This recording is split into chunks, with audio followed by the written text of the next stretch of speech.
I was surprised on this trip that Carlos still found a way to work out. We didn't have a lot of time to go to the gym, but he found that he could lift children, and it was just like lifting weights. Not having to keep track of Joy this whole missions trip like I thought I would.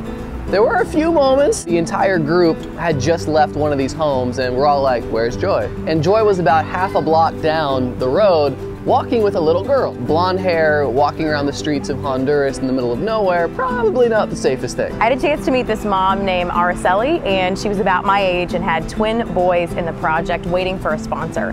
Visiting her home, it was one of the worst that I've seen. It was so small, and they live right along the bank of a river, and she shared with us that their home had been completely destroyed a few years ago. She had lost everything, and yet she still was able to just find joy in the little things, like the fact that her family survived. And I think I was so surprised that we just had this immediate connection. Something in my brain growing up always made me think that people who live in such a different world than I do, we can't possibly have things in common. And I felt like we would be best friends if we had a chance to live in the same place. Honduras has been said to be one of the most violent countries in the world. And yesterday we kind of got the harsh reality of just how violent it can be. We met with a grandmother who is taking care of two families. Her son was a taxi driver, and it picked up a passenger and took him across town, and whoever wanted to get that guy took out the whole car. Her son, the taxi driver included. The other son now works, and is the only one in that family who works, to support all 10 people